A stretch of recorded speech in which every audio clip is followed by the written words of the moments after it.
Brought to you by BedroomBattlefields.com, this is the Tabletop Miniature Hobby Podcast.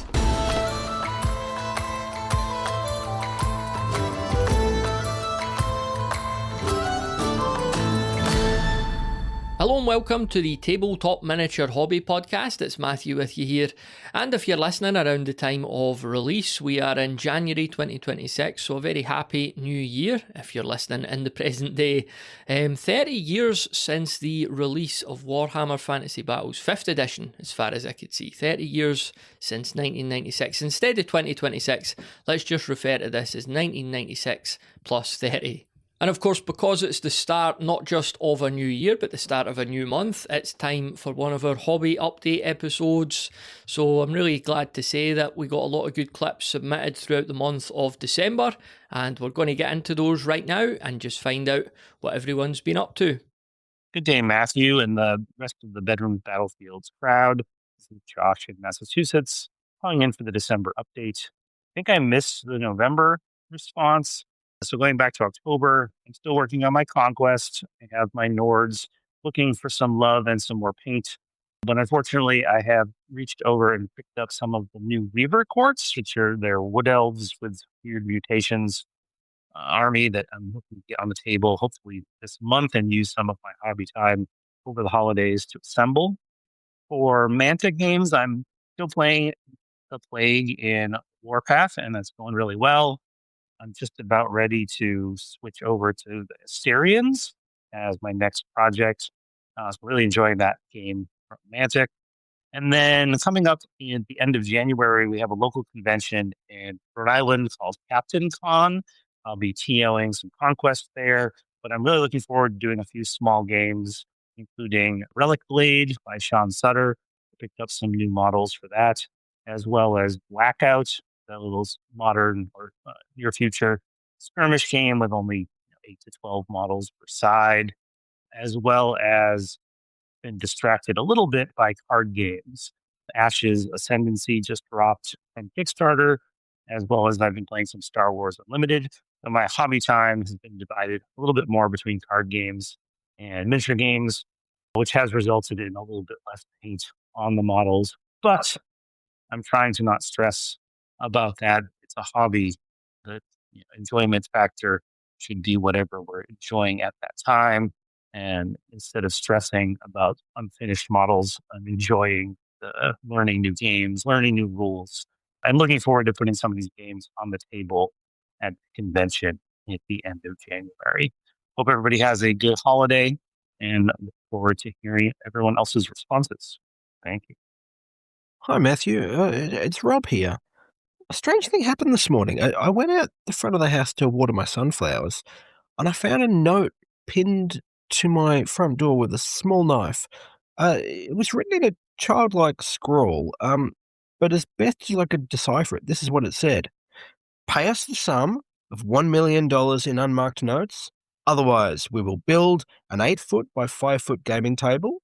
We will print and paint 19 500-point warbands for Warhammer Fantasy 6th edition.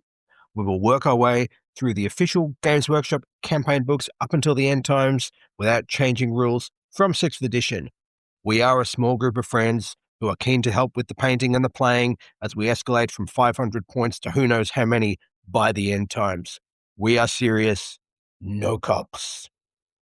Hello, Matthew and podcast listeners. This is Johan, TEG Jeeves on the Discord, calling in for my December hobby update. And overall, it was a fairly productive month as far as I can tell. If I look over some of my notes for this month, one big project I got stuck in the beginning of the month is really, is my Gothic ruins that I really knew I had to put a significant amount of work in. So I took a couple of days and I hammered out as much of that painting as I could. As I said before, I really don't like painting terrain, but I know once I have these done, they will have many uses. So I am excited to have them done. I still have probably a few more days worth of painting left, but I am making some good progress. So at least I got a ways in with those. To sort of tie in with terrain, I spoiled myself a little bit for Christmas, I guess. Christmas gift from myself to myself. and I got myself a 3-foot by 6-foot battle mat, which is reversible. One side is a sort of grassy terrain, and the other one's a desert terrain, very much like the Gothic ruins. I know if once I have that, I'd be able to use it for many different games. So excited to have that, and it covers basically my gaming table. It just about covers it, which is about the size of most of the games that I'll be playing. I wouldn't really be playing many large 40K games. So skirmish games and smaller is what I need it for. So that's perfect. I'm happy to have that. On the painting side, I painted 4 miniatures for the game called Wild Watch, which is a 3D printable skirmish game. Now, I'm not really going to play the actual game, but I did really like the miniatures as they are anthropomorphic animals. They are birds. There are these cats, turtles. What are the other ones? Bugs, and one more that. Then there's one that's like bears and badgers. And they are sort of steampunk. They got a bit of a steampunk aesthetic, which is really cool and you're very unique. And I really fell in love with the look of them. And so I had to print them out, and it's been fun painting them. Probably use them for something like Space Weirdos or maybe Song of Blades and Heroes. In any case, moving on, I've had 15mm dwarfs painted or printed out for quite some time, and my idea was to play something like Fantastic Battles or some other large-scale fantasy games. Using 15mm, I've been interested in getting into that scale. And dwarfs are sort of easy to do as they're, sort of nice and small and chunky and easy to paint. So I started getting to them, and what better models to start with than the good old Troll Slayer. So I painted 3 companies worth of Troll Slayers, which turned out pretty good. I'm very happy with how they turned out. Yeah, and I think that was most of what I've been painting. I haven't really been doing all that much. I painted a Tyranid of my many Tyranids just to do something a little bit different, going for an old aesthetic, retro Tyranid aesthetic, dark red or bold reds and greens and blues. And then lastly, I received a copy of Blitz Bowl, which is sort of the smaller, quicker brother of Blood Bowl. As I knew, Blood Bowl was something that is a deep rabbit hole to go down, and I don't know if I have the time and commitment for something as big, but Blitz Bowl is definitely something that is probably more my speed. So yeah, I got that, and I'm excited to get to learn and play that with my group. So yeah, that's my hobby update for December. And once again, thank you for doing the podcast, Matthew, and for everybody else's contributions. Always nice listening to everyone's hobby updates. And Merry Christmas, and hope you all have a great 2026. Bye-bye. Hi, it's Dave here with hobby updates for December.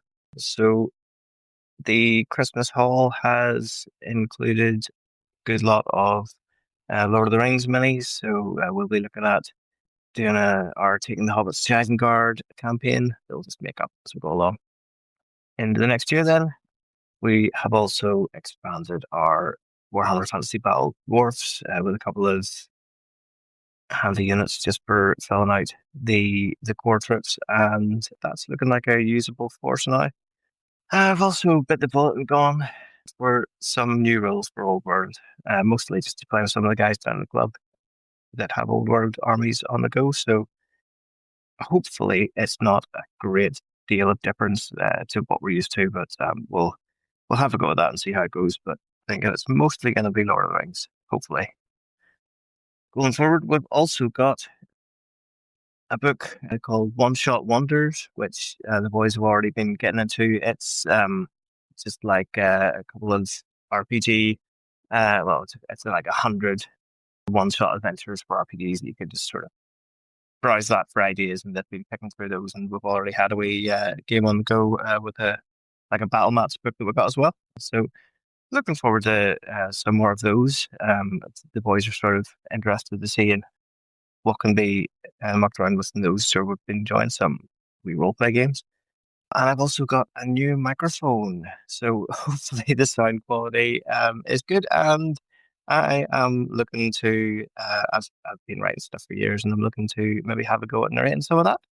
So we'll see how that goes. Figure it may as well say to everybody, just for accountability purposes, to make myself do it. I'm running out of excuses now, so I just have to get on with it. So that's what's well. So yes, looking forward to hearing what everybody else is working on coming up in the new year. We'll talk to you all again soon. Cheers. Bye bye. Hello, it's Luke here, or Tramp from the Discord. I thought I would respond to this because I wanted to talk about my year with Warhammer. This year was the year of the dwarf for me. I've just about finished up painting my dwarf army, and someone posted about the Misfire tournament that was going to be taking place at Nottingham in November time. Because I'd got my dwarf army, I really wanted to get her out on the tabletop, and I wanted to get it all working, looking nice, and, use them. So, in preparation for that, I've had quite a few games of Warhammer 5th Edition. In fact, I've had 9 games of Warhammer 5th Edition. I've also had 9 losses, which I think is part of the learning curve. And, I think there's a skill to putting a list together. But it's all been good fun, and I've enjoyed it. Unfortunately, when it actually came to the Misfire event, the day it was planned for, I could have made, but then it got moved back, and it fell on the point where me and my partner had a baby, or had our baby, so I couldn't go because I was otherwise occupied. Yeah, since then, my hobby time's been a little bit restricted, and I've not been able to do as much as I'd like to do, but I guess I've been doing other things instead. I still think about the hobby a lot, and I'm still buying just as much stuff as I was beforehand. So I just have more miniatures in my pile of shame.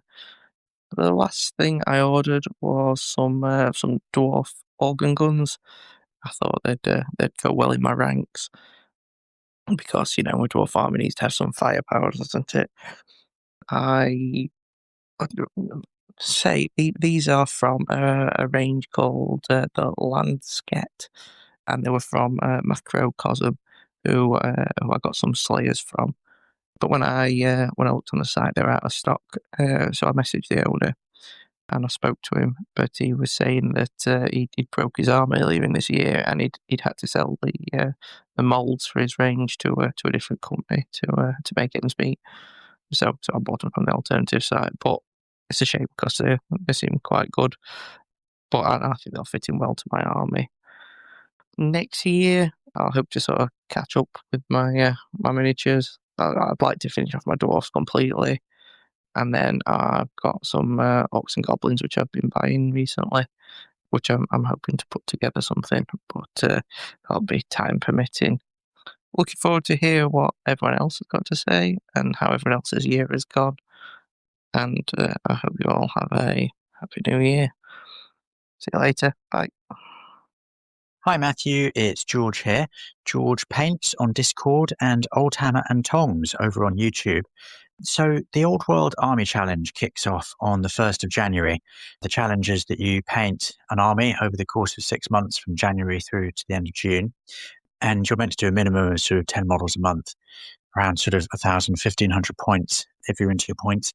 So yeah, the great thing about this challenge is that it forces you to do stuff. And so basically I tend to procrastinate and not do enough hobby-wise because of all the other bloody things in life. But the challenge forces me to do it. And over the last couple of weeks, that has been a brilliant example of it.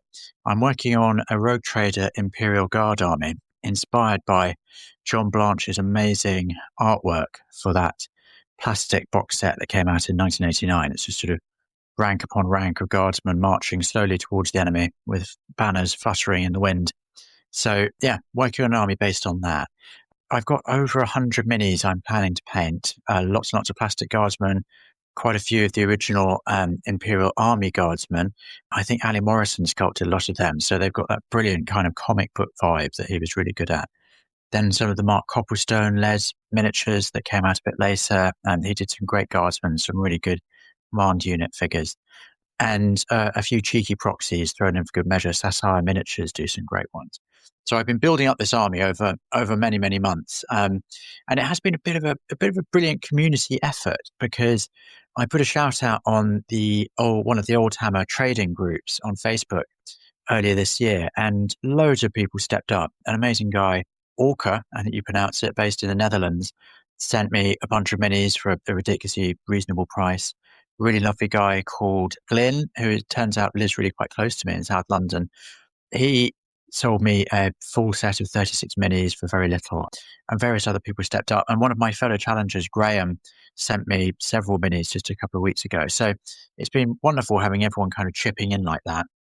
And I suddenly realized about a week ago that I was very behind. The rules of the challenge are that you're allowed to have prepared and primed your minis ahead of the 1st of January. And it's generally recommended you do that so you're not eating into your precious painting time. So I suddenly realized I need to do a lot of paint stripping, because many of the minis are just coated in old paint and glue and all sorts, including those from my own childhood collection, which are just covered in thick enamel paint. So I've been very busy with the paint stripper, which has been very effective. So I'm glad to say I've not destroyed too many brain cells doing that, I hope. And then stuck a load of them in the freezer overnight, which makes the glue all brittle, and then broke them all down so that arms and las guns and heads came off, and then started priming the other night. So I'm just about back on schedule. I'm really excited about it. Can't wait. Something to look forward to in 2026. And I will be bombarding the Discord with updates. And also I'm putting videos up on my YouTube channel. So if you do want to pop over and have a look at Oldhammer and Tongs, you can hear my dulcet tones going on and on about how much I love Rogue Trader and Imperial Guard. So thank you so much. I'm really looking forward to hearing everyone else's updates. Thank you, Matthew, for your brilliant podcast. Another great year, and Happy New Year, everybody. Thank you very much. Bye-bye. Hello, everyone. Callum, aka Dr. Spork here. As I am sure will be echoed by a few others amongst you, December was a difficult hobby month. It always is. Nevertheless, there was painting, sculpting, and playing, and plans concocted for the year ahead. Firstly, I have just literally now put the finishing touches to my Snotling pump wagon, completing my December pledge for the Call of the Crown, so that's another month done. Quite pleased with that. I've also managed to release a couple of designs, my own take on some old elven scenery, and some very old-school sci-fi gun platforms. And for gaming, well, I think as you already know, I had the pleasure of a visit to the Tabletop Miniature Hobby Podcast dungeon for a game of Hobgoblin with Matthew. Looking to the year ahead, I've got a little siege campaign to organise. I've got to run my first demo game of Space Weirdos. I hope you're proud of me, Ed. And it seems next month I'll be painting my Orc Wyvern. I was gently nudged into that by someone. You know who you are. No idea what my plans are on the 3D printing front, so that'll be a nice surprise for everyone, including me. And I can't wait to hear everybody else's hobby progress. And I wish you all Happy New Year. I'll see you there. Hi, Matthew and everybody. It's Martin here in Hampshire, Martin S. on the Discord. A little update on my hobby progress as requested, and as is traditional, it's very late. Well, December has been quite quiet on the painting and gaming front, slowed down around Christmas for all the usual reasons, but a few projects on the go. One current project is to retouch and rebase a large haul of 15mm biblical era figures I picked up from eBay. There's Syrians, Canaanites and Philistines and such like, plus a few Greek hoplites. They're in very good condition, but need some base work and a few bent spears sorted out and stuff like that. That's on the go. I'm also reworking a rescued eBay haul of 28mm fantasy figures. Men, wolves, cultists, and the like. That's pretty much finished. That's been going on for a while, and that's good. Planning ahead, I've got 2 games of Dragon Rampant coming up. 28mm Dragon Rampant being played against two different players at the Farnborough Club. I'm not sure which armies I'll use for that. I've got a couple of choices. I've got my Wizards and Lizards and also some Medievals, which sub quite nicely for a Dragon Rampant army. And also I need to do some painting for a tournament coming up in the Peak District in early February. It's a 15mm DBA tournament. I need some extra figures to make a Uyghur army. The theme for this one is armies from the steppes. And the Uyghur at the time were steppe people from around the western edge of China, apparently. So I'm trying to make an army up for that. I'm hoping that I can drop into Jason's and Mark's mega game in a couple of weeks, but looking at the logistics of that at the moment, not sure if that's going to be a possibility. But meantime, just say Happy New Year to everyone, and thanks for all the work you do, Matthew, and have a good one. Cheers now. Greetings, Matthew, and everyone listening. It's Mark Snackawolf from the Discord. It was a good hobby month. We played our game of Mantic Epic Warpath, which was a fun time. I'm enjoying painting them, too. Currently still on my orange and blue Orc Marauders for that system, using contrast paints and Army Painter speed paints for a good part of the model. Many of you know can pool on the flat tank armor and surfaces, but a trick I learned to remedy that pooling is to do a final dry brush over the whole model, kind of tone down any splotchy areas. The color I used over the orange and black was Xandri Dust, inspired by a YouTube content creator called War Hipster. He uses a unifying dry brush over his Hill Tribesmen from the Middle-earth strategy battle game tutorial, and it ties them together really well. His tutorial videos are called Contrast Plus, if interested. They're fantastic. I'm ready for 2026. I will continue my tracking system in January. I list what I paint once a unit or model is done, and I assign points per completed model using base size and detail as a measuring criteria. So a 28mm base is 1 point, a 40mm painted model base is 3 points, etc. All the way up to 10 points for like large creatures like giants, terrains, things like that. Any model, if given extra care, can have its points earned doubled to reflect that. So heroes, RPG characters, anything that took far longer to do than normal. I finished exactly 150 of these hobby points last year. That was 74 minis and pieces total. My goal in 2026 is 200 points, and it's more than a bit of an increase, but I found this has been a really accurate way to measure my progress and capacity. It's quite fun. I'm excited to see how I do, and most importantly, just have a good time along the way. I'm wishing all of you many dice rolled and brushes cleaned in the new year. Cheers from Central California. Hello, Matthew. Hello, Bedroom Battlefields crew. This is James, and checking in for the final moments of 2025. It's been an interesting year. Lots of painting, many projects started, many half completed. In fact, I think the only thing that I have fully painted this year has been my Delac gang for Necromunda 95 and my, let's see, oh yes, my Viking warband for Pillage. Still have yet to get that onto the table in earnest, but that will definitely be a thing for January. The most transformative thing this year has been the acquisition of a Bamboo A1 FDM printer. It's pretty wild how many things you can think of to make when you can make it with one of them. I have 3D printed painting handles. I have a brush holder so that the bristles are facing downwards and they dry out that way. I've made painting handles for my sons who have started to paint everything and paint far faster than I can. They've painted everything that I got them for Christmas, with the exception of some of the terrain.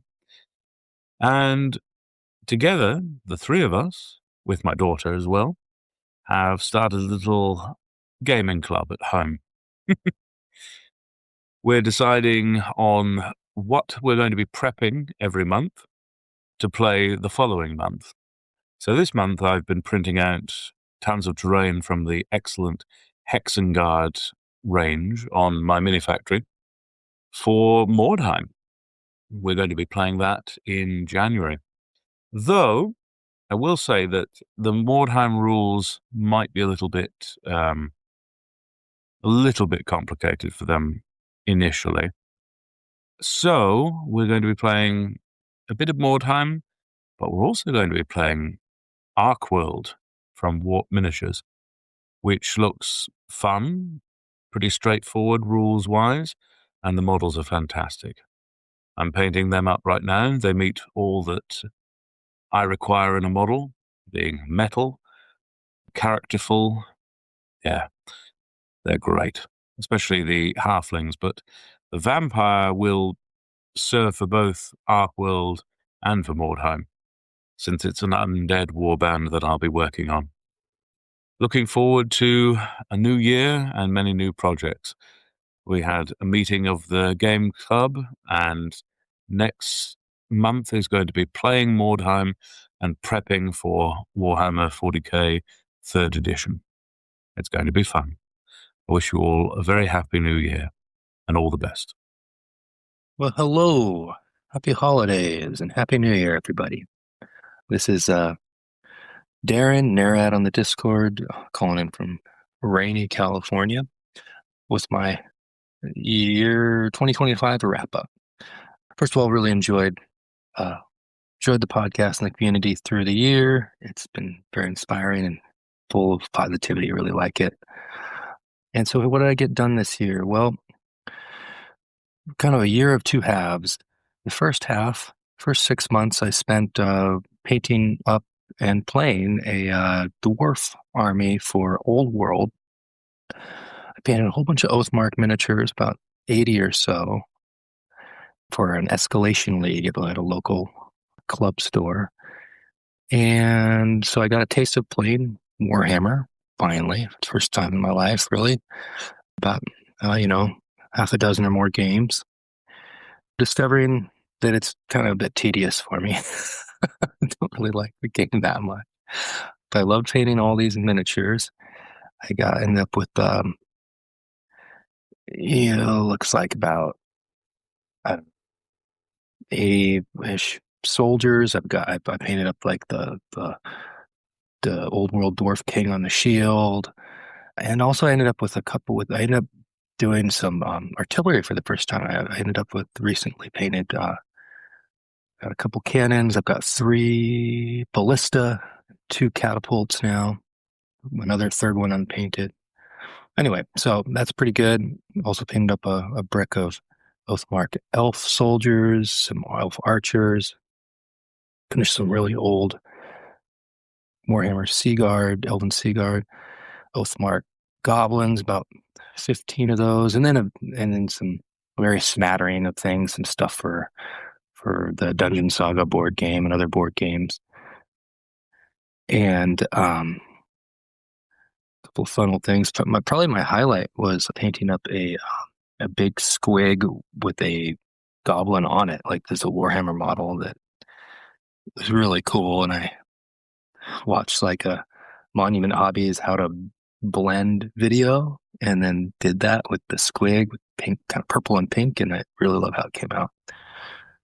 So anyway, miniature painting has been fun. The first 6 months I was really focused, and then the last 6 months not so much.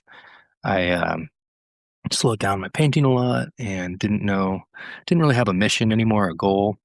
I ended up playing a game of Oathmark with the guy using these dwarves and some others, and we really liked it and talked about maybe getting a campaign together, but then I kind of dropped the ball ever since. I kind of couldn't think of what my kingdom would be, and that's something I'd like to do in the new year. Is kind of start up a little sporadic Oathmark campaign. I got to come up with an idea for my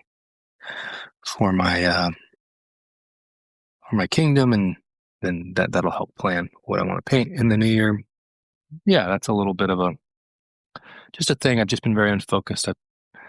What do I have on the table? I have I got a set of Old World Beastmen, 30 of them that I want to start painting. I'm excited about those. Those are really cool looking. A bunch more Oathmark elves and goblins to do. And I'm finishing up some very old Chaos Marauders, pretty bad sculpts, super muscle men. So my goals for 2026 for painting are I'd like to, do those guys on the table that I have right now, and then I just work through backlog, I think, is my main thing. There's a couple of board games. I want to finish the Dungeon Saga board game. I want to finish. I actually remembered I've got like a whole second set of Hero Quest that's unpainted that I'd like to paint, the old original one. And I've been meaning to for years and years paint up the tiny figures for the War of the Ring board game. I've got a friend who I think or two who will play it but I'd like to have it painted for that. Those are my painting goals. But I got about 230 painted this year, which is a lot. I've been more or less doing that between that and like 300 for the last like 4 or 5 years. So I'm pretty stacked on miniatures. I'm having fun. I think my goal for 2026 is to play more. I'd like to try to play this Oathmark campaign. I kind of like that system better than Old World, I think. New second edition coming out this year will probably spark that. And then I'd like to get back to playing some more D&D. It's kind of my first love. And my 6-year-old son has been getting a little more into it lately over this holiday break. We've played a couple of times. My best holiday present was actually just a spiral down pad of like engineering notebook graph paper. And I drew up a couple of dungeons, and my son has explored those. And then he drew a map, and I explored his. So I'm looking for more D&D with the kids in the new year as they become old enough. And I'd love to actually get a game going again online, like I used to have when the kids were younger. I got this amazing D&D campaign game book set Kickstarter this just last month called Dolmenwood. I've been waiting for it for years and years, and I'd love to kind of start up a real campaign with it. So anyway, that's what's going on. Sorry this is long and rambling, but wish everybody the best in the new year.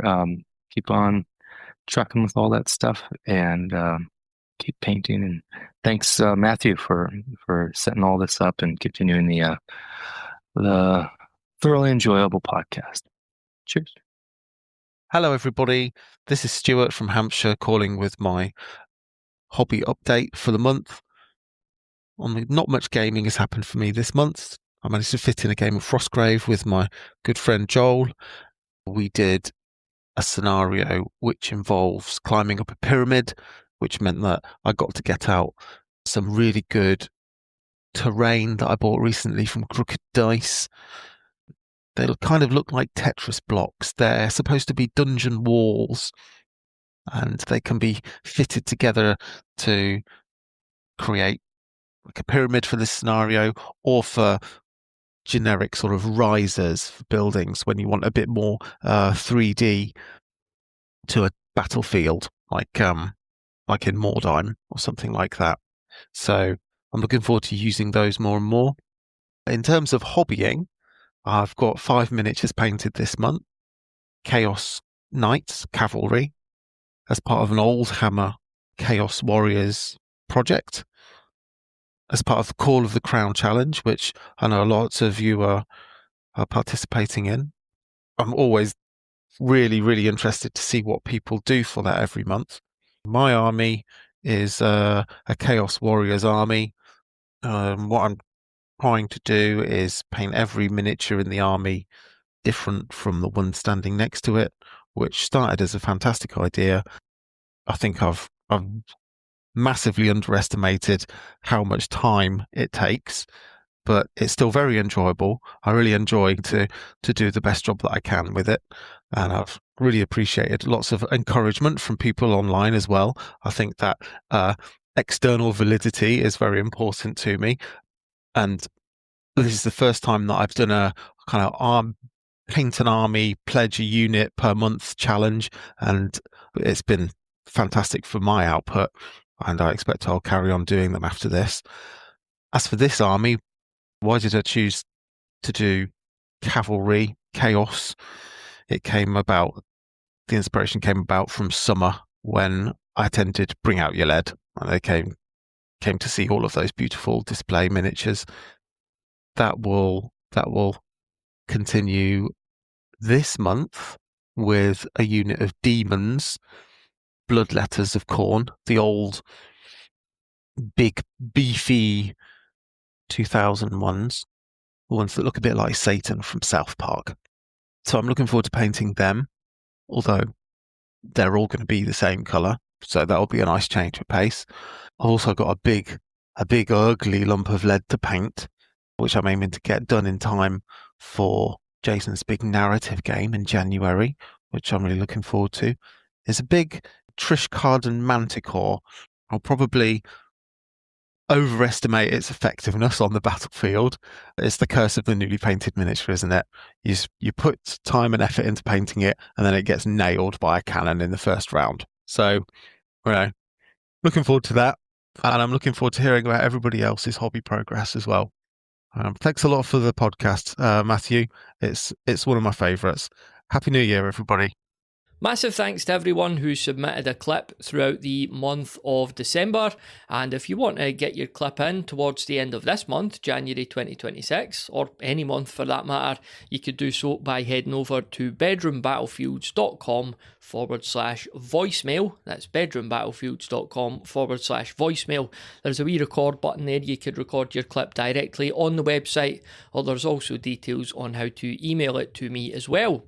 So I guess I should chip in with some of my own hobby updates. So just coming off the back of the holidays there, had some really good time with the family over the last couple of weeks. Nice Christmas, nice New Year, but no painting time at all, which I'm kind of, as much as you enjoy this family time and this really social time, you kind of start to get this itch for the quiet solitude of the painting table. So I never really nipped away and did painting. I felt a wee bit antisocial doing that, but I really felt it like starting to sort of claw at me. Like I've got that. I wouldn't describe myself as an introvert, but I've got that part of me that is, and I really like to be able to be working away on stuff. I find painting so rewarding. It's just one angle of why I do it, but I'm really itching to get back to painting, especially because I did get some new miniatures for Christmas. My wife and daughter very kindly got me the Thundercats baddies, so it's like Monkey and Jackalman, Vultureman, Slythe and Mumra in his 2 iterations as well. So I've already got the Thundercats themselves. These are all crooked dice, by the way.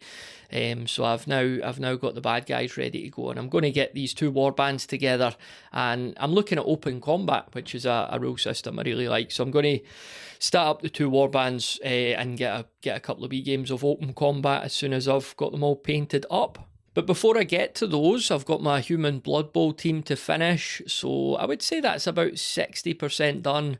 I've called them the Mordheim Double Glazing Company for no other reason than I thought it was quite a funny name, but I've got a really nice colour scheme that I've settled on for them. It's pink, yellow and black, so quite flamboyant colours, and I kind of like the way they pop without doing too much to them as well. So that's the team from the, was it 1994 Blood Bowl, whatever edition came out. That was the one I had. So I've still got these human players, a lot of them anyway, and supplemented them with a couple of wee star players too. So that'll be my 3rd Blood Bowl team. And this is the last project where I feel like I'm painting. I wouldn't quite describe this as batch painting because it's just like 12 or 13 guys, but over the past couple of years, I was building those 3 armies in 15mm, those big regiment-based armies. So there was a lot of batch painting and repetition and stuff like that. And when I look at I would say the 40 or so miniatures, once I've got this Blood Bowl team out the way, 40 or so miniatures lined up ready to paint this year, and they're all completely different, or not completely different necessarily, but they're all different. I would class them all as individuals. So as much as I'm not, I know a lot of you love painting challenges and they sound really great, but I've never been one to set like goals or challenges or stuff. But I am kind of thinking, you know, if I could set this semi-goal, if you like, if that's even a word, of just painting maybe 3 miniatures a week. I know that's hardly super ambitious, but that would maybe give me that sense of progression as well. You know, I do like feeling like I'm getting through things, but I don't like to describe my to-do list as like a backlog or that. I think it has kind of negative connotations, and I do, as much as I'm painting to play, I'm also painting for painting's sake as well. So I don't see it as something to chew through. You know, painting, there's always those projects where you do arrive at certain points where it is a bit of a slog and it's necessary, but in the main, you know, I find it a pleasant pastime. So it's not so much that I'm looking to just burn through this as just enjoy it, but at the same time, that feeling of progression is obviously very rewarding. So I've got my Thundercats to do. I've also got my Masters of the Universe guys. So it's She-Ra and her entourage. They're really cool plastic minis that I've put together. So they're all sitting there primed up. And then I've got some Chaos Space Marines as well. I've got Spork's Orcs. I've got 4 orcs put together by the great Dr. Spork himself. He very kindly gifted me those just before Christmas when we met up to play Hobgoblin. So they'll go really well in my Labyrinth warband. I've got like a lot of sort of Kev Adams goblins led by a 3D printed Jareth from the Labyrinth. So I'll put them into that wee warband and they'll fit in there quite nicely. So the holidays were nice and busy with the family. Like I say, I didn't get any time to do any painting. I did get time to play some games. Unfortunately, not miniature games. Like I had just got my wife into Blood Bowl and she seemed to be enjoying it. And I had planned to get a few games of that in. But a friend of ours bought us a game, just a board game, not a miniatures game, called Takenoko. It's not a new game. I think it was released like 10 or 15 years ago. But it's just a really good board game, and we played that a couple of times and really enjoyed it. So we've played that quite a lot over the holidays, and that has like the downside of that is Blood Bowl's had to take a back seat for now, because the times that we would have played Blood Bowl, we were playing Takenoko instead. But I really do like that board game. We also got one from another friend, and this was for the wee one, but we've been playing it a lot as well. It's called I Want My Teeth Back, and I think this was made by the folks behind Exploding Kittens, but a really, really good fun family board game that you could play with pretty young kids. You know, I think 4 and up was the age on it. It's very easy to kind of understand the rules, and the games are fast as well, which certainly suits the short attention span of my daughter. So I'm sure a few of you listening out there are in the same boat. So yeah, I Want My Teeth Back and Takenoko. That's the 2 board games that I've been playing over the holidays. But unfortunately, no Blood Bowl. We'll have to remedy that soon, I reckon. But as myself and Callum had alluded to earlier on, there was a game of Hobgoblin earlier on in December, and in true Bedroom Battlefield style, we did a little post-match analysis with the mics after the game itself. So the scenario was Dick's last stand, a human force led by the man himself, Lord Marshal Dick Longfellow, holding out against a massive alliance of Orc and Chaos forces commanded by Dr. Spork. So let's find out how it went, starting with Callum's 1-sentence summary of my performance. Dick flopped fairly early on, but it's another good game of Hobgoblin. So I'm looking forward to hopefully some more in the future, and very nice playing with your beautifully painted army and scenery. It's very nice to see. You must be proud of that. Yeah, definitely to get it all laid out, because we did play the last time with the humans versus the greenskins. Yeah. And we've added the Chaos Army here. So you were taking what I like to call Battle Masters Chaos. You took charge of the Chaos / Orcs and Goblins. Yeah. And you did retain that kind of split, like the way I'd laid them out. And you were entitled to change it up, but you kind of had the Chaos on the right and then orcs and goblins on the left, and yeah, I mean, you got forward just as quick as you could, didn't you? You had that berserker keyword in a few of your units, so you had to keep moving them forward at all points, didn't you? Yeah, I think my deployment phase was basically figuring out who moves faster, and then just staggering Yeah, all of the units so that the faster ones got there first. So yeah, I didn't have a lot of ranged weaponry, and it wasn't very good anyway. So yeah, it was best just to kind of get in a combat. Where it turns out your guys were pretty tough. yeah, a lot of good keywords in there. Like my foot knights, they did a fair old bit of damage, although they fluffed their lines towards the end. Mind They held the middle of that battlefield till nearly the end of the game. Yeah, with a lot of stuff, because they only had your bowmen keeping their flanks, mhm, and they folded after a turn or two, and then the knights were kind of getting mobbed, but they mhm. still. I think they kind of held. I mean, are we going to say spoilers about the final part of this game? It was it was a draw, and I think the knights held it to a draw. Yeah, I Rather mean, than what are some of the key moments then? I mean, obviously you got forward as quick as you could, started getting in about it, and you're the leader of your chaos side of the army. It's Baron Gibb on Yeah. Witherspoon the Manticore, so he flew in right over everyone's head, jumped down and yeah, attacked poor old Dick Longfellow, didn't he? Right in front of the castle gates. went straight for Dick. Couldn't resist it. And well, Dick, did he kill him in? Did he kill him in one go, or did it take him a couple of goes? I think it was 2 turns, but it was nearly gone in one. Because your guy, I think if it had not been for the fact that your guys had been basically buffed with their extra courage, so Yeah. that it took a lot more damage than my guys did, Mhm. it would have been 1 turn wiped out. I think he took 11 doom. Normally you've got 10 courage, which means you Yeah. can take 10 doom. And I gave him 11 doom in 1 turn with Baron Gibb, who there's a lovely model you've done there as well. It was quite fun to see on the table. Yeah, no, it's he's a good leader of that little force, and yeah, good to see him heavily involved. And then of course we had that moment where we had a couple of waves of this, like big cascade of doom in the doom phase, where you've taken out one unit, but that has a knock-on effect. It's essentially like a panic rule in Warhammer, isn't it? But you were getting these, like the doom phase, you were adding, a point here, a point here, a point here, and there was these little waves spreading throughout the whole armies. Well, that was kind of how the game pretty much ended. There was a little bit of tidying up afterwards, wasn't it, with that second wave of doom, where basically just because I had so many units all go, it meant that, I mean, I had like 3 or 4 units go, and it just pushed another 3 or 4 over the edge, which then dragged another couple with them. And I was left with a handful of units. But at the same time, I had just managed to wipe out pretty much all of the main force of your army. So they kind of just collapsed in on each other. Yeah. Which is quite an interesting way this game works. It's not, I think, because everything happens at the same time, and because at the end of your turn, you figure out who's dead. No one leaves the board until the end of the turn. Mm-hmm.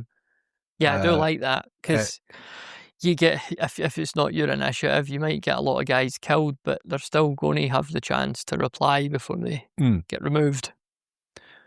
So it was grand, and we did a little bit of tidying up at the end. But actually, there's something we should talk about: the guest star.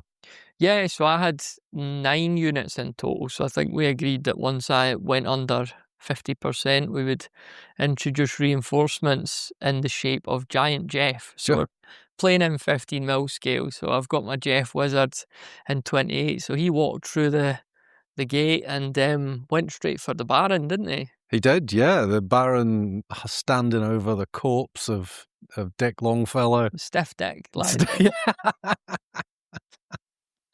A rapidly stiffening Dick, yes. And Jeff saw this, and there was just one thing that he wanted to do, and that was seek revenge We had Manticore versus Giant Jeff in the most bedroom battlefield encounter possible. Symbolic. And I mean, Jeff, he was eventually killed or killed / he just vanished back into the portal and disappeared. What actually happened to him? Was it another cascade of doom? It was him and Baron Gibb basically pretty much killed each other. Mm-hmm. He wiped out Baron Gibb handily, and then Baron Gibb took him close to death. And then, as part of the Doom Cascade, I think the death of your dwarf unit from Great Uncle Ian did in Jeff as well. He just despaired at what he saw in front of him, and as you say, vanished back into the ether. Yeah, job done. Job done, yeah. And there was in the end just 4 units left on their feet, wasn't there? You've got your Beastmen, your Plague Bearers, your Orcs, and your Giant Orcs. Yeah. So not enough to. I think we agreed not enough to kind of sack the town, but enough to go down the pub. Yeah, so they'll get a few pints now. They've taken over the inn for the evening before they're going to trot off to find another fight somewhere else. No, it was great. Thank you for inviting me along. No, thank you for coming through, and thanks for the king presents as well. You got me a little, or you made me a little watchtower, was it, in 15mm scale? Yeah, it's a couple of my prints. I printed them off a couple of my designs. There's a high elf tower and the fantasy watchtower. Does this mean I'll have to start an elf army? Don't feel you have to. You can always do something different with it. It doesn't need to be high elf. It's just stuff that I had. So, but yeah, print them off 50% scale. So it should be good for your 15mm figures. Little bag of orcs in there. Yeah, my own sculpts. And a nice. Is it purple? Yeah, I'd say purple. Yeah. Purple makeup sponge for painting your 3D prints with. Or just makeup if I want to. Yeah. If I want to do that So over the Christmas holidays. You're going for the video podcast next, is it? But I think as much as the forces were numerically unbalanced, just really buffing the humans made it pretty even, didn't it? So the extra 5 courage, which made you basically had 50% more health. Yeah, it's like having just loads of units, isn't it? Loads more units. Well, it meant that where I would have, when I went into your crossbowmen with a unit of orcs and a giant orc, those crossbowmen would have been flat in one turn. Yeah. But they delayed chunks of my army for another turn, whilst the tougher bits of your army laid into mine. And at the end of the day, it came out pretty balanced.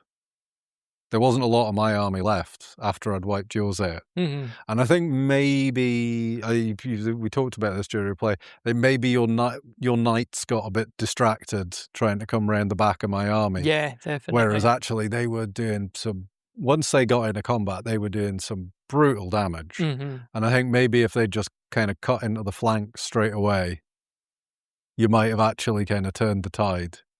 Yeah, I almost wonder about in future, and I'll ask you in a sec what you might have done differently, but thinking about my deployment, I know the listener can't see this, but if I had deployed the knights at both flanks facing across the table rather than down it, so inevitably at a certain point they're just going to be presented with a flank on a unit and just go in and cause chaos.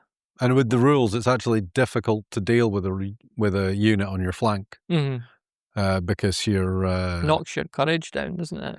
It knocks your courage down, but also reduces the amount of attacks. You can only do 5 attacks rather than 10. Yeah, it's kind of normal amount of attacks on a unit on your flank or even on your rear. If you put one in the rear, which with all that extra movement, you've got the kind of space to do it.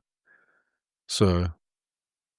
Yeah. So what, if anything, might you have done differently in terms of both deployment and the way you worked your way forward? There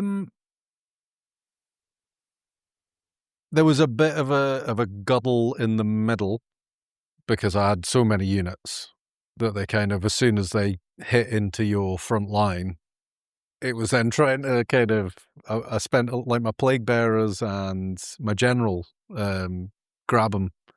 He didn't get into the fight until pretty much the last turn. Yeah.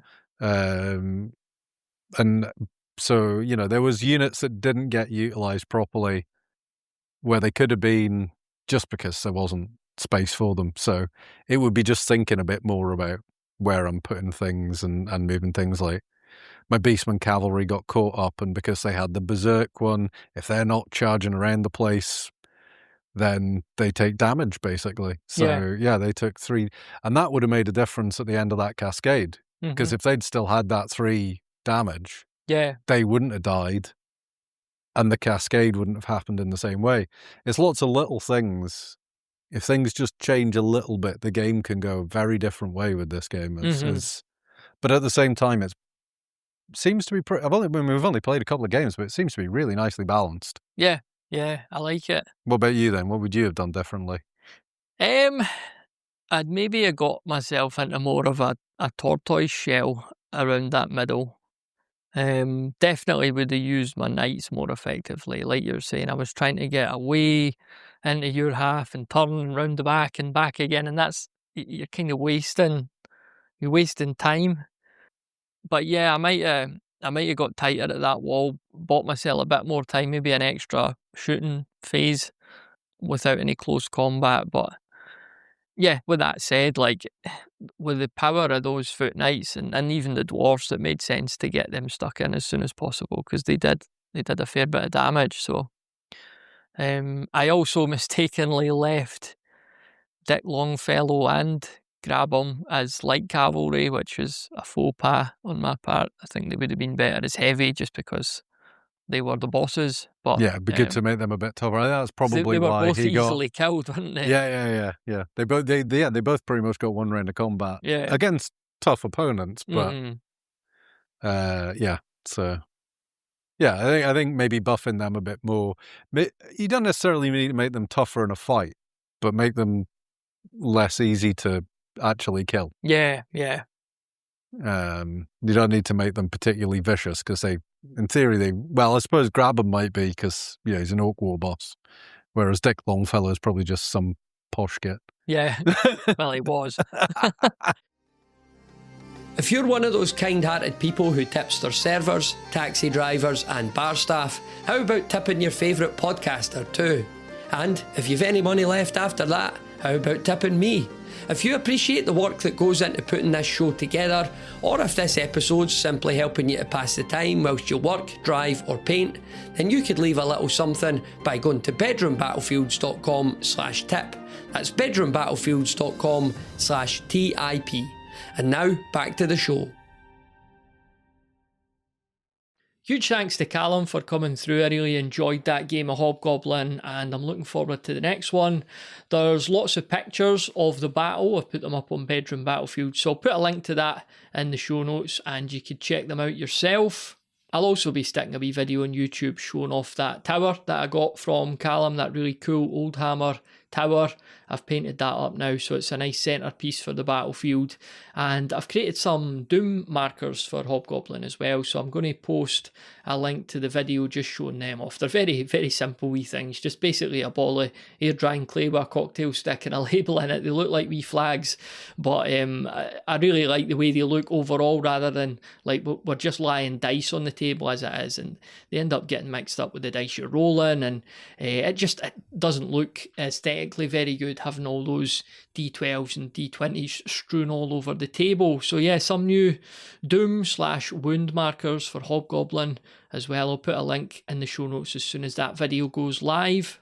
And that is really it. Like I say, just itching to get back to the painting table now, get this Blood Bowl team finished and crack on with the Thundercats. My daughter's mad for the Thundercats now. I've unleashed a monster there.